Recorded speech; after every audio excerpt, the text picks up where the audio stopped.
Welcome back to Revenge Red. Let's get into today's story. My name is Maddie Carter. I'm 31, and for a long time I believed being the dependable daughter meant quietly fixing problems before they turned into disasters. For 6 years, I covered my parents' mortgage from Seattle while they stayed back in Oregon, telling myself it was temporary, that they were just going through a rough patch. I never asked for praise. I never asked for anything in return. I just didn't want them to lose the house we called family. The day everything snapped didn't start with a screaming match or a dramatic confession. It started with paperwork. I was at their place helping organize documents because my mom kept missing payments and couldn't find statements on her phone. I opened a drawer looking for a medical bill and a legal folder slid forward like it had been waiting for me. Estate plan. I didn't think. I just opened it, expecting boring forms.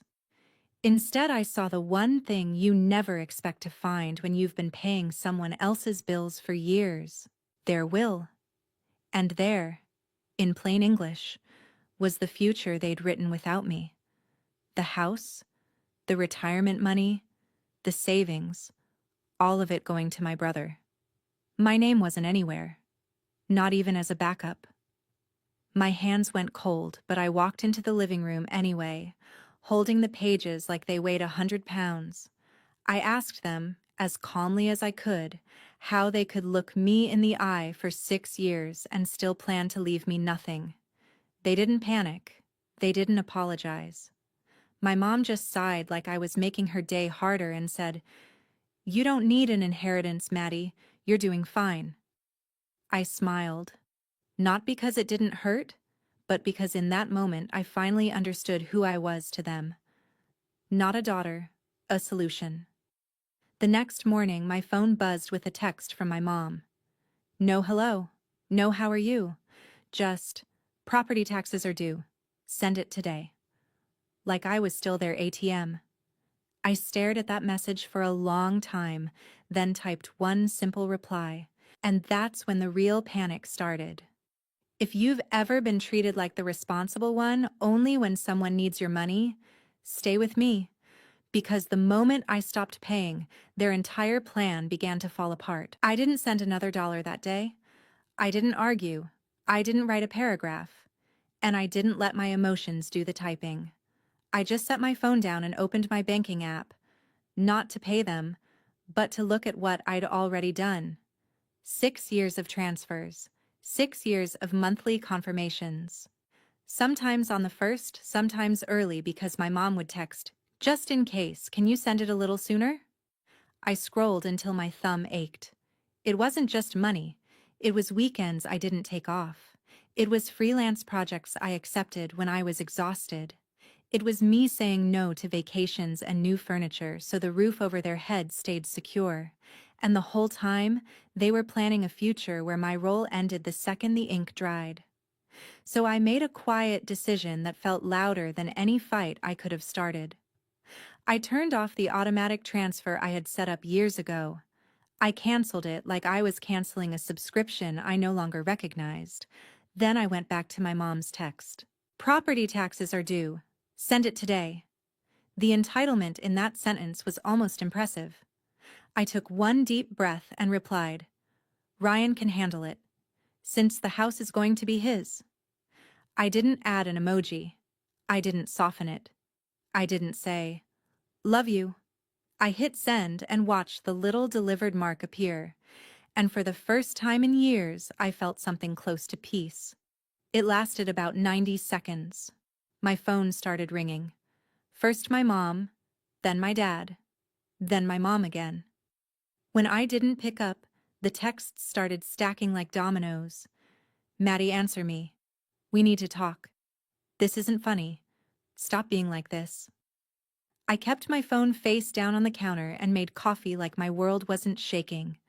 Because here's the thing. They wanted a conversation where I explained myself, apologized, and then paid. They didn't want to understand. They wanted to reset me back into my job. Around lunchtime, my dad finally left a voicemail. His tone wasn't scared yet. It was irritated like I'd forgotten a chore.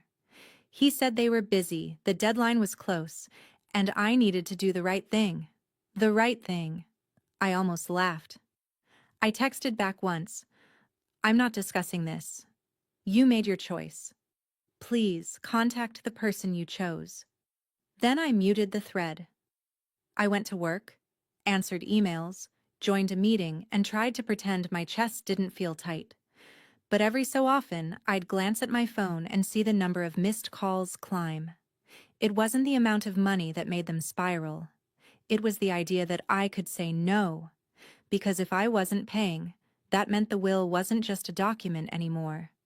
It was a promise they'd have to live with, starting now. By the evening, the messages stopped sounding like demands and started sounding like a family trying to control the narrative. My mom sent a softer text. Can we please talk like adults?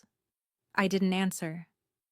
Then my dad texted, You're being selfish? I still didn't answer. I knew if I engaged, they'd drag me into the same loop I'd been trapped in for years, where my feelings became a problem to be fixed and their needs became the emergency. I was standing in my kitchen in Seattle, staring at the rain on the window, when a new name popped up on my screen. My brother. His message came in like he was doing me a favor. Maddie, stop being dramatic. It's just paperwork. You're really going to punish Mom and Dad over a will? I read it twice, waiting for a single sentence that sounded like empathy. There wasn't one. I could practically hear him saying it from the comfort of their couch, probably surrounded by energy drink cans, acting like he was the reasonable one. I typed back, if it's just paperwork, then paying the property taxes should be easy too. There was a pause, and then he responded with the kind of confidence you only get when you've never had consequences. You know I don't have that kind of money right now. You make good money. You're fine. Just help them like you always do. That line hit me harder than I expected, because it wasn't new. It was the family motto. I'm fine. I'm always fine. Fine means invisible. Fine means useful. Fine means I can be ignored until a bill is due. I replied, You're 26. If you're old enough to be the only heir, you're old enough to handle a tax bill. Almost immediately, my phone rang again. My dad this time. I let it go to voicemail. He left one, and his voice had changed. He wasn't just annoyed. He was angry that I was making him feel powerless. He said I was acting entitled, that nobody owed me anything, and that family helps family without keeping score. That part was almost funny because the only person keeping score was me, and only because they forced me to. My mom followed up with a text that tried to sound loving while still twisting the knife. We didn't do this to hurt you. Ryan needs more support. You're strong. You always have been. Family takes care of each other. I stared at the word strong. They used it like a compliment. But it was really a leash. Strong meant I wasn't allowed to have needs. Strong meant I wasn't allowed to be disappointed. Strong meant I was expected to carry everyone else quietly and smile while I did it. I finally replied, Family is a two-way street. You wrote me out like I don't matter. Then you text me like I'm still the plan. You don't get both. A minute later, my brother sent another message. Colder now. You're really going to blow up the family over money. I didn't even want the house, Kyle. I wanted the truth. I wanted the respect. I wanted them to stop treating my help like it was automatic. So I typed the simplest sentence I could, the one they never expected to read from me. I'm not paying for a future I'm not included in. And that's when the tone changed completely, because once they realized guilt wasn't working, they moved to the next weapon. Pressure, desperation, and the kind of panic that makes people do reckless things. The next morning, they stopped pretending it was about feelings. They made it about transactions. I opened my phone and saw a payment request waiting for me, like a bill from a stranger. $3,012.17. No explanation, no message, just a cold little button that said pay. For a second, I just stared at the number. The weirdly exact amount made it feel even more insulting, like they'd sat there doing math and decided my bank account was the solution, same as always. I hit decline. Then I took a screenshot. Not because I was planning revenge, but because something in me finally clicked into self-protection. If they were going to paint me as the villain, I wanted proof of what they were actually doing. Within minutes, my mom called again. I didn't pick up. She left a voicemail that sounded like she was trying to cry on command. "Honey, please, we're in trouble. We just need you to cover this and then we'll talk. We'll figure it out." It was always after. After I paid. After I fixed it. After they got what they wanted. My dad followed with a text that was pure manipulation. "Are you really going to let us lose the house?" I typed back, "You won't be homeless. You'll be inconvenienced." The silence that followed was loud. Then my brother texted, "Maddie, come on. Just do it this once." I asked him, "What exactly are you doing today besides texting me?" He didn't answer that. Instead, he sent, "I'm trying. I'm looking for work. You know it's hard right now." He said it like he was talking about a temporary setback, not a lifestyle. And for the first time, I realized the real reason my parents had chosen him. It wasn't because he needed help.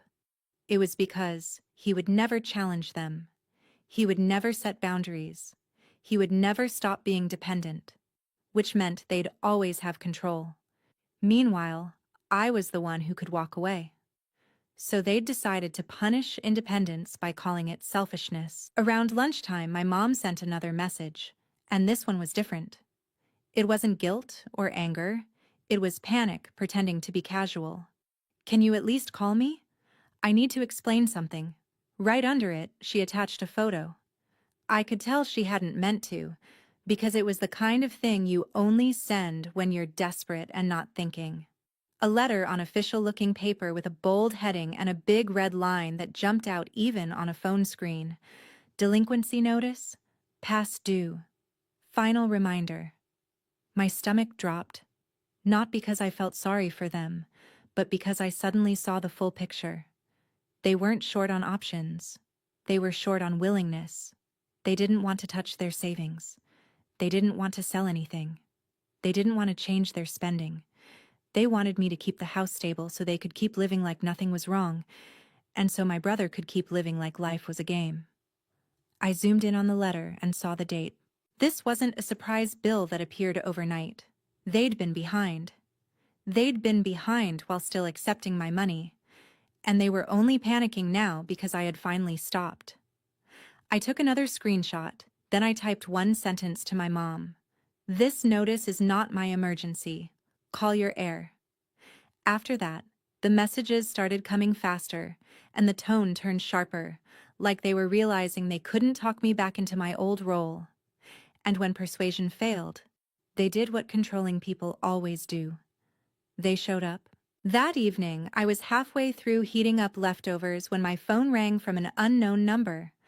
I almost ignored it, but something told me to answer. A calm voice said, "Hi, this is the front desk. Your family is downstairs. They're saying it's urgent and they're asking to be let up." My stomach tightened. Not because I was afraid, but because I knew exactly what this was. When people like my parents feel control slipping, they don't ask. They appear. I walked to the window and looked down at the entrance. There they were, clustered by the doors like they owned the place. My mom pacing, my dad standing stiff, arms crossed, and my brother hanging back, staring at his phone like he was bored, like this was just another problem someone else would solve. I told the receptionist, "Please don't let them up. I'll come down." By the time I reached the lobby, my mom's face lit up with relief, like she'd won something just by getting me in the same room. She stepped forward fast, hands out. "Maddie, thank God. We need to talk." I didn't hug her. I didn't smile. I stopped a few feet away, right where the security camera could see everything, right where strangers could hear enough to keep everyone on their best behavior. What are you doing here? I asked, keeping my voice level. My dad cut in immediately, acting like I'd committed some kind of crime. We drove all the way here because you're not answering like an adult. You can't just abandon your parents. My mom's eyes got shiny. We're scared, honey. This is serious. I looked past them at my brother. He finally glanced up and shrugged, like, you know how they are. That shrug was the entire story of my life. I took a breath. You didn't come here to talk, I said. You came here to pressure me. My mom's voice rose, just enough to draw attention. You're punishing us. Over paperwork. Over something that hasn't even happened yet. That's when I felt the anger sharpen into something clean. I'm not punishing you, I said. I'm responding to you. You planned a future where I get nothing, then you texted me like I still have to pay for it. My dad's jaw clenched. Nobody owes you an inheritance. You're acting entitled. My mom nodded fast. Yes, like she'd been waiting to say it again. You're doing fine, Maddie. You have a good job. You don't need it. Ryan needs stability. I held her gaze. If I don't need it, then you don't need my money either. The air went still for a second. Then my dad stepped closer, invading my space. Don't be petty. Don't hold grudges. We raised you.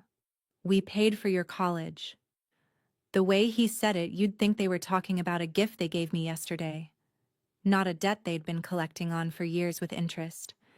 I nodded, slowly, and I paid your mortgage for 6 years. My mom flinched like the word mortgage was a slap. My brother finally spoke, trying to sound calm and mature. Maddie, look, I didn't ask for any of this.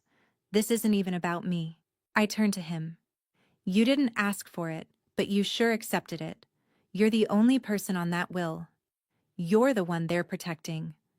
So if it's not about you, then why are you here? His cheeks flushed.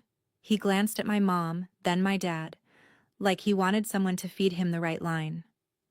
My mom rushed to cover for him. He's your brother. You're supposed to help each other. That sentence used to work on me. It used to make me feel guilty for even thinking about myself. But standing there in that lobby, watching them form the same triangle around me they'd used my whole life, I realized something simple. They weren't asking me to help my brother. They were asking me to keep him helpless so they could keep feeling needed. I shook my head. You don't get to say family takes care of each other when you've written me out of the family on paper, I said. My dad snapped, Stop dramatizing. It's just a plan. It's not real yet. I looked him straight in the eye. A will is a plan for who matters when you're gone. And you made it very clear who matters. My mom's voice cracked, switching tactics again. We're going to lose the house. Please, just cover the taxes and we'll sit down. We'll talk. We'll fix everything. I almost laughed, because the pattern was so obvious it was embarrassing. Pay first. Talk later. I reached into my bag and pulled out my phone, not to show them anything private, but to make a point. Do you want me to read the total out loud? I asked quietly. 6 years of transfers, month after month.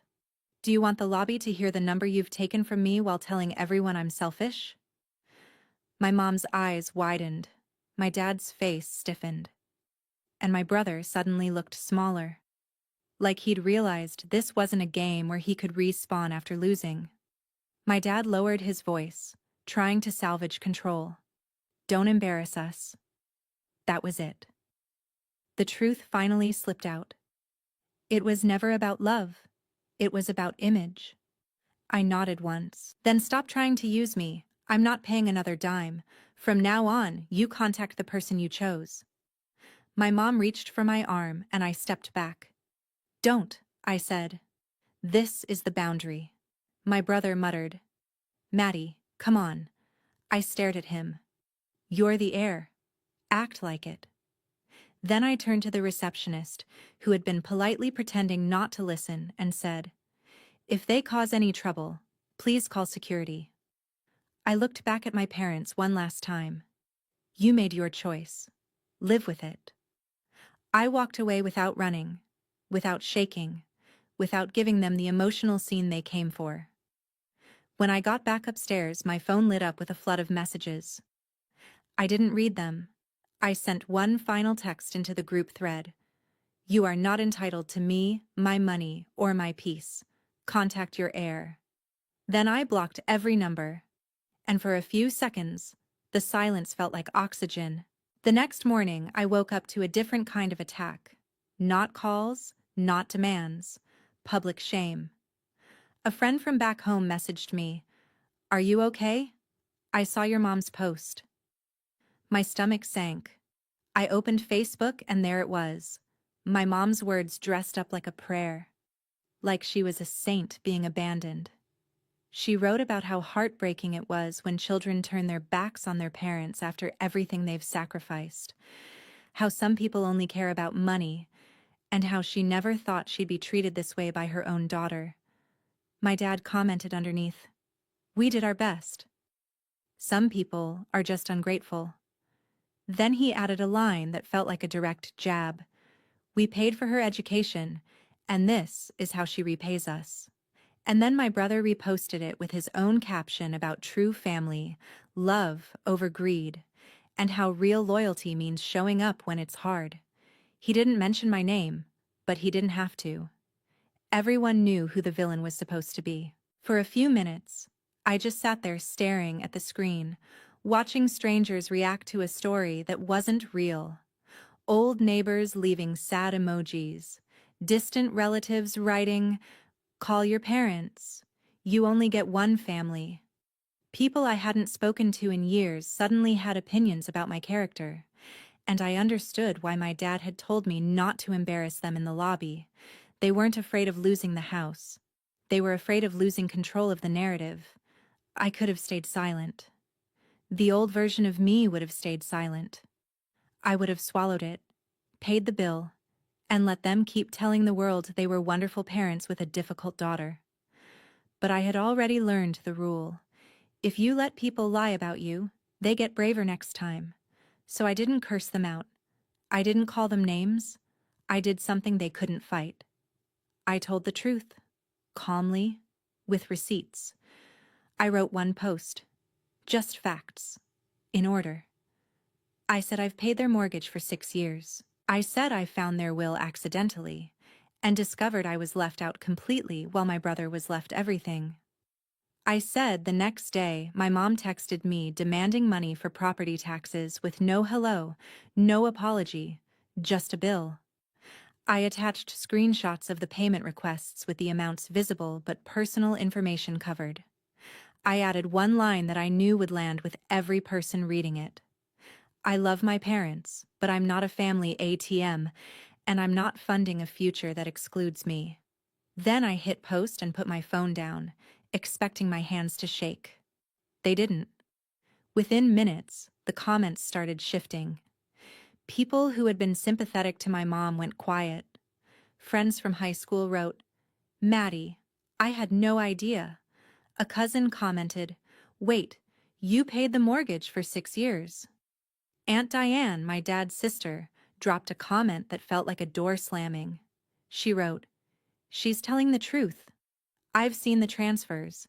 She's been helping them for years." Then she added, "Stop using your daughter and stop enabling your son." That one comment changed everything. It wasn't just my voice anymore. It was someone from inside the family backing me up.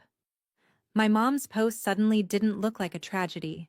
It looked like manipulation. My dad tried to salvage it, replying that money shouldn't matter, that family is bigger than paperwork. But people started asking the question they didn't want to answer. If money doesn't matter, why did you demand it the next morning?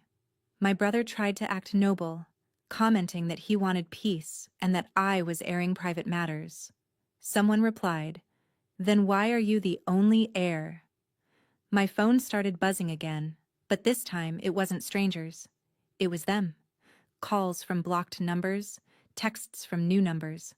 A message that popped up from my mom that made me laugh out loud because it was so predictable. Please take it down. You're humiliating us. There it was again. Not, I'm sorry. Not, we were wrong. Just, you're embarrassing us. My dad followed with a message that was pure threat. If you don't delete that, you're going to regret it. My brother sent one too, angrier than I'd ever seen him. You're ruining our family. You're a traitor. I read it once. Then I blocked the new numbers too. I didn't respond. Because the truth was already doing the job. And somewhere in Oregon, I knew they were realizing something terrifying. If the world could see who they really were, then guilt and shame wouldn't bring my money back. Only consequences would. They didn't fix anything with apologies because they didn't have any.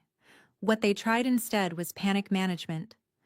For a few days after my post, they went quiet online, like they were waiting for the attention to die down. But bills don't wait for your reputation to recover. Late fees started stacking on the property taxes. Then the mortgage servicer sent another notice, the kind that doesn't care about family speeches. My mom texted from yet another new number. Softer now. Almost sweet. Honey, can we please talk privately? We're figuring it out. I didn't reply. I wasn't interested in private anymore. Private was where they trapped me. A couple weeks later, Aunt Diane called me and told me what my parents weren't saying out loud. They'd been behind longer than they admitted. They had savings, but they didn't want to touch it because it would mean admitting they'd been irresponsible. They wanted me to keep paying so they could keep pretending everything was fine. And my brother, the chosen heir, still didn't have a plan. He had excuses. Reality arrived fast. They couldn't keep up with the mortgage without my transfers. They tried to borrow from relatives, but once the receipts were public, the story about the ungrateful daughter stopped working. People stopped offering sympathy and started offering advice they didn't want to hear. Sell the house, downsize, budget, get a job. My brother didn't like those options. He liked the old option, me. But I was gone from the equation.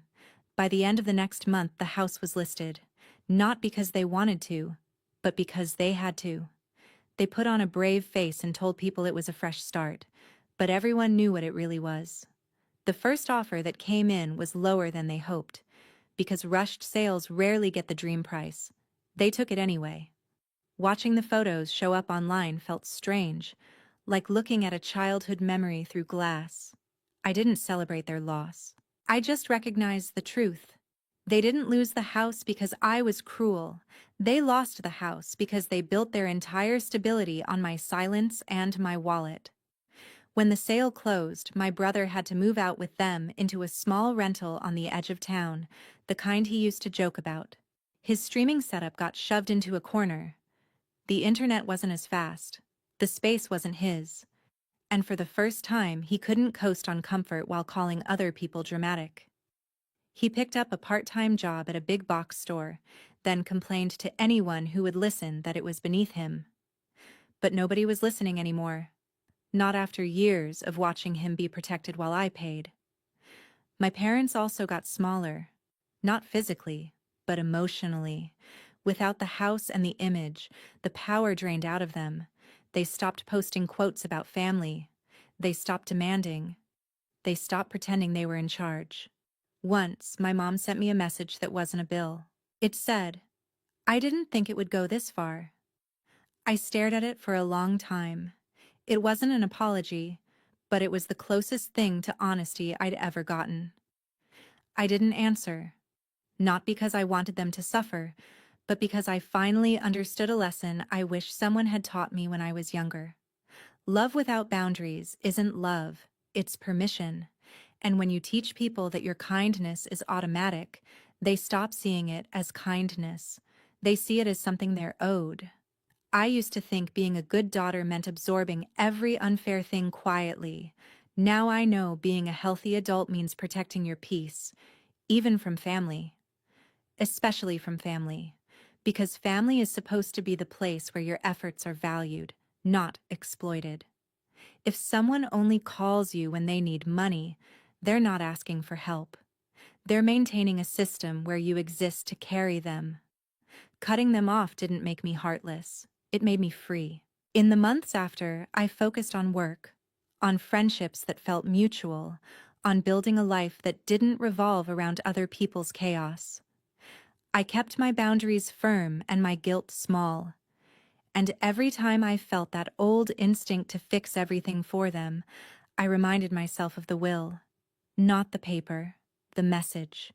They showed me exactly how they planned to treat me long term, and I finally believed them. So here's the lesson I want to leave you with.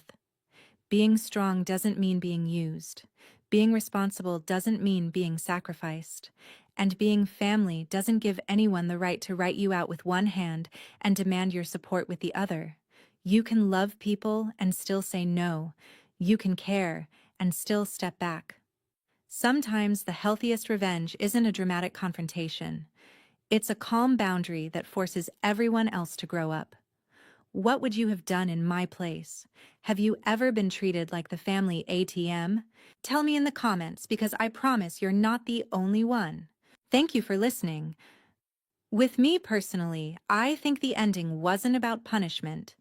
It was about finally choosing self-respect and peace. I felt proud of her for staying calm, using the truth instead of drama, and setting a boundary that couldn't be negotiated. To me, the most satisfying part wasn't watching them panic. It was watching her stop being the family ATM and start protecting her future. Sometimes love needs limits, or it turns into control. What about you? Do you think she did the right thing, or would you have handled it differently?